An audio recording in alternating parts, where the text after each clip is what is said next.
राजनाथ सिंह को आप सुन रहे थे। बहरहाल इस वक्त की बड़ी खबर ये है, सीपी जोशी को नया रेल मंत्री बनाया गया है और कपिल सिब्बल को अतिरिक्त प्रभार यानी कि कानून मंत्रालय सौंपा गया है। कपिल सिब्बल जो पहले से ही मंत्री हैं, वहीं सीपी जोशी को भी रेल मंत्रालय दे दिया गया है। आपको बता दें, सीपी जोशी इसके पहले भी 1 महीने तक रेल मंत्रालय का प्रभार संभाल चुके थे और एक बार फिर से उन्हें ये जिम्मेदारी दी गई है, जबकि कपिल सिब्बल होंगे नए कानून मंत्री।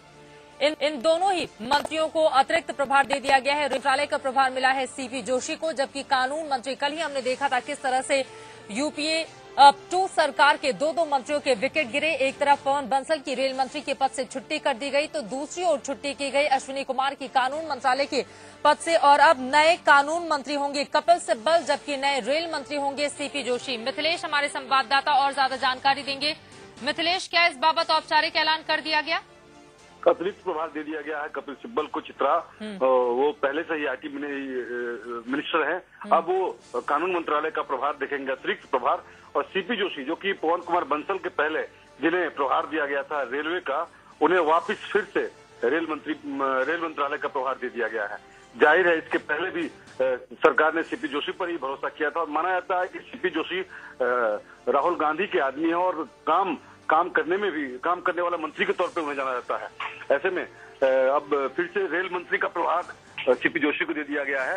राजस्थान से आते हैं सीपी जोशी और कपिल सिब्बल अगले कानून मंत्री का प्रभार उन्हें दिया गया है। माना ये जा रहा था कि 22 मई को जब यूपीए अपने 9 साल पूरा करेगी, उस दौरान मंत्रिमंडल में फेरबदल हो सकता है और उसके बाद इस तरह का प्रभार सौंपा जा सकता है। तो क्या ये माना जाए कि अब यही अंतिम मोहर लगा दी गई है और कपिल सिब्बल कानून मंत्रालय संभालेंगे अब जब तक यूपीए 2 सरकार चलेगी और साथ ही सीपी जोशी के हाथ रहेगा रेल मंत्रालय?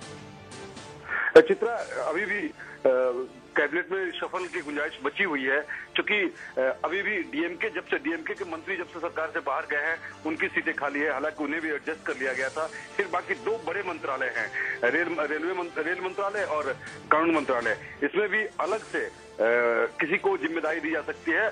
अभी भी रिशफल की गुंजाइश बनी हुई है। सूत्रों ने हमें बताया है कि इस महीने के आखिर तक एक छोटा सा कैबिनेट रिशफल हो सकता है, जिसमें सारी चीजों को एडजस्ट किया जाएगा। फिलहाल टेम्पररी तौर पर सीपी जोशी को अतिरिक्त प्रभार दिया गया है और कानून मंत्रालय की जिम्मेदारी कपिल सिब्बल को दी गई। इसके पहले भी हमने देखा था कपिल सिब्बल के पास 2 मंत्रालय था, बाद में मंत्रिमंडल जब विस्तार हुआ उसके बाद 1 मंत्रालय उनसे ले लिया गया और सीपी जोशी के साथ भी यही देखा था। हालांकि सीपी जोशी की अगर हम बात करें तो उन्हें जब रेल मंत्रालय दिया गया तो सिर्फ 1 महीने तक ही रेल मंत्रालय उनके पास था और उसके बाद उनसे रेल मंत्रालय वापस ले लिया गया था। एक बार फिर क्या वही स्थिति बन सकती है या जी? चित्रा, तब प्रधानमंत्री ने दखल दिया था और रेल मंत्रालय पवन बंसल के हवाले कर दिया गया था।